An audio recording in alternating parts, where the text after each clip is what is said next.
3, 2, 1. The Orioles drop a heartbreaker to the Yankees 8-6, and we're here to break it all down. Paul Mancano and Melanie Newman here on MASN All Access Extra.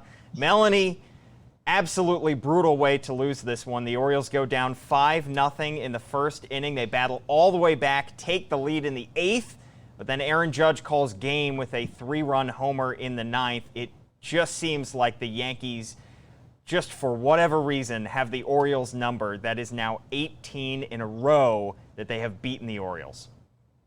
It's just one of those, like you said, it's a heartbreaker. I jumped out of my chair when the Sebi bomb got called, and you thought, here it is. You know, we waited an hour and a half to go ahead. But at the end of the day, you can't push anything past Judge. He's just too big, and he's going to catch it every single time. He's been around long enough to read it. And at that point, honestly, in my opinion, that's such a deflating moment. You've got 3 outs to try to change that outcome, and it's not just a 1-run difference anymore. Your back's against the wall with a team as good as the Yankees. Yeah, I mean, there were a numerous abundance of homers tonight. The Orioles hitting 3 of them. John Means did not look sharp right out of the gate. We knew that he was not going to go terribly deep into this game.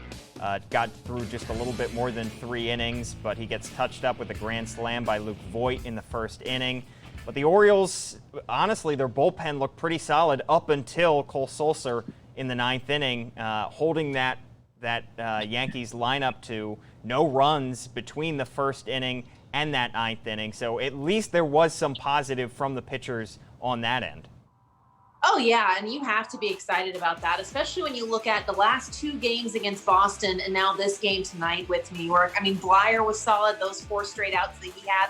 I thought Givens was aggressive, and you like kind of seeing that come forward and being early in the count the way that he was. So it was a good setup. And again, yeah, it just comes down to those youthful growing pains of a kid who hasn't even had a dozen appearances under his belt at the major league level to come in a clutch situation, trying to go for back-to-back saves against 2 of the big teams. It's a lot to ask. And like you said, on the bat side of things, Rio Ruiz keeps reading, and I have tried every tactic to get out of him. Have you done anything different? Are you reading anything different? And the only thing is, kind of like Chris Davis, he put on healthy weight in the offseason and he paid attention, but no changes other than growing out the flow at this point. Yeah, his power has gone up immensely, starting at the end of the 2019 season, and at the start of this season, he has jumped out of the gate on fire. You see guys like Rio Ruiz, you see Hanser Alberto who hit a home run in this game, and of course Pedro Severino with that go-ahead shot. These are internal guys within their own system who were on this team last year that are showing signs of improvement. I mean, that's got to be a positive sign for Brandon Hyde and this coaching staff that these guys who were there last year have now taken steps between 2019 and 2020. And that's what I'm curious to see what Hyde has to say tonight about that whole situation, because the pregame tone was, I don't know how we're going to react without Iglesias in the lineup while he's nursing that hamstring. Well, they answered. They just didn't have enough, and you certainly would think, had John Means been healthy and maybe this was his second start, that first inning doesn't go the way it does, and then this game is a completely different conversation right now. But you got to just look ahead at this point and know you've already had a quality start out of Alex Cobb, and maybe it's time to flip the page. The Rays are coming off some tough luck, and hopefully that continues. Well, looking ahead, Melanie, you are making your Orioles broadcast debut, regular season debut at least, this weekend. How excited are you for this weekend series?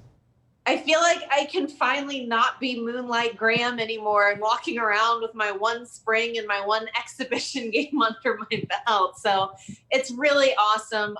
It's just great to finally be able to bring some stories to life for for Orioles fans from the Rays side of things, but to also really dig into Orioles baseball, because, it'll be bouncing around between TV and radio.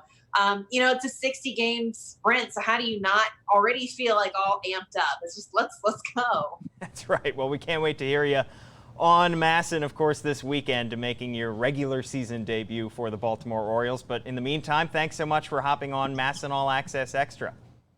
Always a blast.